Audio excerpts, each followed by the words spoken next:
Project rate തന്നേക്കാം എന്ന് പറഞ്ഞ് ഏതെങ്കിലും കടയുടെ സെയിൽസ്മാൻ നിങ്ങളെ സമീപിക്കുകയോ അല്ലെങ്കിൽ ഷോറൂമിൽ നിൽക്കുമ്പോൾ നിങ്ങളെ സ്വാധീനിക്കാൻ ശ്രമിക്കുകയോ സാധനം വിൽക്കാൻ നോക്കുന്നുണ്ടെങ്കിൽ അപ്പോഴേ മനസ്സിലാക്കിക്കോണം, വലിയൊരു ചതിക്കുഴിയാണ്.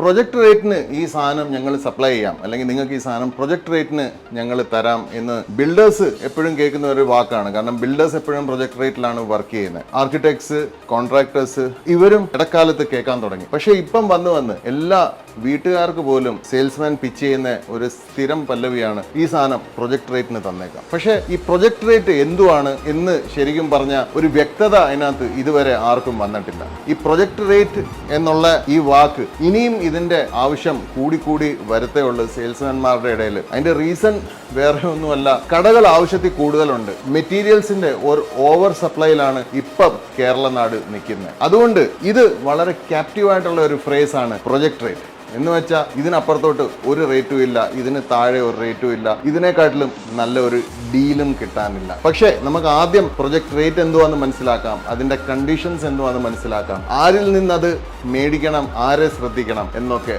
നമുക്ക് കേട്ടു നോക്കാം.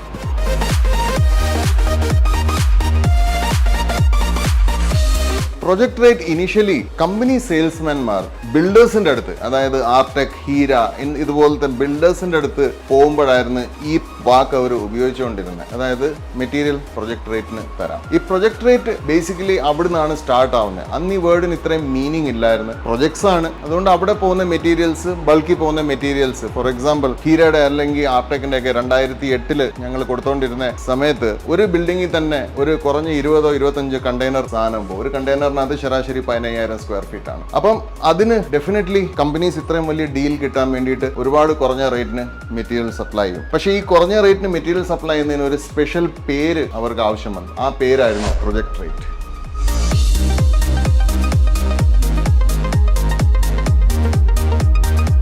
സോ ബേസിക്കലി പ്രൊജക്ട് റേറ്റ് എന്ന് പറയുന്നത് വളരെ ചെറിയ വെറൈറ്റി സാധനങ്ങൾ, അതായത് വളരെ കുറച്ച് ഐറ്റംസ് വളരെ വലിയ ക്വാണ്ടിറ്റി ആയിട്ട് കൊടുക്കപ്പെടുമ്പോഴാണ് ആ മെറ്റീരിയൽസിന് കമ്പനീസ് പ്രൊജക്ട് റേറ്റ് കൊടുക്കാൻ സമ്മതിക്കുന്നത്.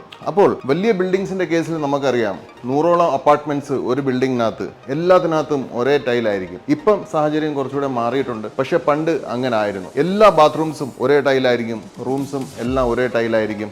ഈവൻ 2008-2010 കാലഘട്ടത്തിൽ ഈവൻ ലോബിയും റിസപ്ഷനും എല്ലാം ഒരേ മെറ്റീരിയൽ ആയിരിക്കും. ബേസിക്കലി കമ്പനീസിന് അതിനകത്ത് പ്രൊഡക്ഷൻ പ്ലാൻ ചെയ്യാനും അതിന്റെ മെറ്റീരിയൽ കൊടുക്കാനും ഒക്കെ ഒരുപാട് കോസ്റ്റ് കുറയ്ക്കാൻ പറ്റും. കാരണം ഒരു കണ്ടെയ്നർ അല്ല, പല കണ്ടെയ്നറിലും ഒറ്റ മെറ്റീരിയൽ ആയിരിക്കും ചെല്ലുന്നത്. അന്നേരം കമ്പനീസ് നിലവിലുള്ള റീറ്റെയിൽ പ്രൈസിനെക്കാട്ടിലും വളരെ കുറച്ച് പ്രൈസിന് ഈ മെറ്റീരിയൽസ് സപ്ലൈ ചെയ്യും. പക്ഷേ അപ്പോൾ അവർക്ക് വലിയൊരു എമൗണ്ട്, വലിയൊരു സെയിൽസ് ഫിഗറും കിട്ടും, വലിയൊരു എമൗണ്ട് അവർക്ക് നിശ്ചിത സമയത്ത് കിട്ടുകയും ചെയ്യും. പക്ഷെ പിൽക്കാലത്ത് ഈ പ്രൊജക്ട് റേറ്റ് എന്ന് പറയുന്ന ഒരു ആകർഷണീയമായ ഒരു ഫ്രേസ് ആയിട്ട് മാറി. ഇത് പല ക്രൂപ്ലെസ് സെയിൽസ്മാൻമാർ, അതായത് മിടുക്കന്മാരായ സെയിൽസ്മാൻമാർ ഇത് ചെറിയ കോൺട്രാക്ടേഴ്സിനും ആർക്കിടെക്ട്സിനും ടേൺ കീ പ്രൊജക്ട്സ് ചെയ്യുന്ന ആർക്കിടെക്ട്സിനും പിച്ച് ചെയ്യാൻ തുടങ്ങി. അതായത് ബിൽഡേഴ്സിന് കിട്ടുന്ന പോലെ തന്നെ പ്രൊജക്ട് റേറ്റ് ഞങ്ങൾ സാറിന് തന്നോളാം എന്നത്. അങ്ങനെ ഈ വാക്ക് കേൾക്കുമ്പോൾ തന്നെ ഇതിനകത്ത് കിട്ടുന്ന ഒരു ഫസ്റ്റ് ഐഡിയ എന്ന് വെച്ചാൽ വളരെ വില കുറച്ച് നമുക്ക് സാധനം കിട്ടുമെന്നാണ്. ആദ്യകാലത്തൊക്കെ അതൊക്കെ ഓക്കെ ആയിരുന്നു. കിട്ടുന്ന റേറ്റിനെക്കാട്ടിലും കുറഞ്ഞ റേറ്റിൽ തന്നെയാണ് സാധനം പോയിക്കൊണ്ടിരുന്നത്. പക്ഷെ അതൊരിക്കലും പ്രൊജക്ട് റേറ്റ് ആയിരുന്നിരുന്നു. അതൊരു സ്പെഷ്യൽ റേറ്റ് എന്ന് വേണമെങ്കിൽ നമുക്ക് അതിനെ ടേം ചെയ്യാം. പക്ഷെ ഇപ്പം വന്നേക്കുന്ന പ്രശ്നം എന്ന് പറഞ്ഞാൽ ഈവൻ സാധാരണക്കാർ ഒരു ചെറിയ വീട് വെക്കുന്നു, അതിനകത്ത് ഒരു ചെറിയ വീടിനകത്ത് തന്നെ ഒരു കുറഞ്ഞ 20-25 ഐറ്റംസ് മെറ്റീരിയൽ കാണും. ഇതും പ്രൊജക്ട് റേറ്റിന് തരാം എന്ന് പറഞ്ഞാണ് ഇപ്പം റേറ്റ് ഓഫർ ചെയ്യുന്നത്. അവിടാണ് ഈ പ്രശ്നങ്ങൾ തുടങ്ങുന്നത്.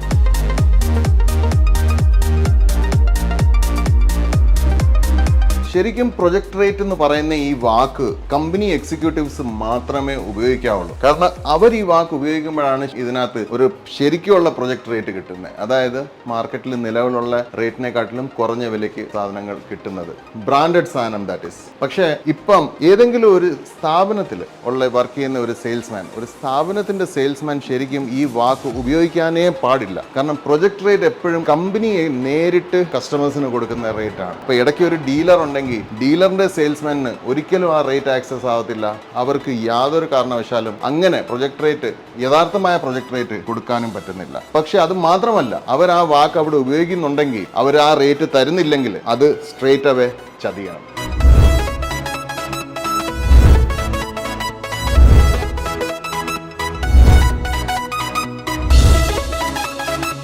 പ്രൊജക്ട് റേറ്റ് എന്ന് പറഞ്ഞ് പല സൈറ്റിലും കൊടുക്കുന്ന റേറ്റിൽ പറയുന്ന കടയുടെ സെയിൽസ്മാന്റെ ഒരു ധൈര്യം എന്താന്ന് വെച്ചാൽ, ഒരു പ്രാവശ്യം മെറ്റീരിയൽ സപ്ലൈ ചെയ്ത് പേയ്മെന്റും മേടിച്ചു കഴിഞ്ഞാൽ പിന്നെ ആരും പോയി തിരക്കാറില്ല ശരിക്കും ഇതിനെക്കാട്ടിലും കുറഞ്ഞ വിലയ്ക്ക് സാധനം കിട്ടുമായിരുന്നോ എന്ന്. പിന്നെ നല്ലൊരു സെയിൽസ്മാൻ, മിടുക്കനായ ഒരു സെയിൽസ്മാന്റെ വായിന്ന് ഈ വാക്ക് വീണു കഴിഞ്ഞാൽ കസ്റ്റമേഴ്സ് സാധാരണ അതിനകത്ത് വീണുപോകും. പിന്നെ അവർ റേറ്റ് തിരക്കാൻ വേറെങ്ങും പോകത്ത് കൂടിയില്ല. അപ്പം മാർക്കറ്റിൽ കിട്ടാവുന്ന റേറ്റിനെക്കാട്ടിലും ചില സമയത്ത് 10-15% കൂടുതൽ റേറ്റ് ആയിരിക്കും ഈ പ്രൊജക്ട് റേറ്റ് എന്ന് പറഞ്ഞ് പിച്ച് ചെയ്തിട്ടുണ്ടാവുക.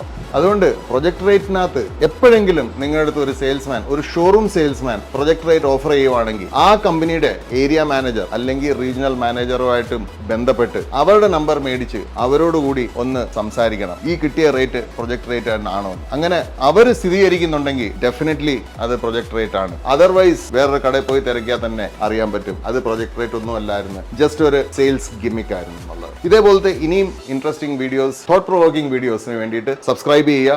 4 സബ്സ്ക്രൈബറും കൂടെ കിട്ടിക്കഴിഞ്ഞാൽ ഞങ്ങളുടെ ആദ്യത്തെ 1000 സബ്സ്ക്രൈബറിലേക്ക് എത്തും. ആ 4 സബ്സ്ക്രൈബർ ഈ വീഡിയോയിൽ തന്നെ കിട്ടിയ അത്രയും നല്ലത്. അപ്പം ഇനി അടുത്ത വീഡിയോയിൽ കാണാം. അതുവരെ ബൈ.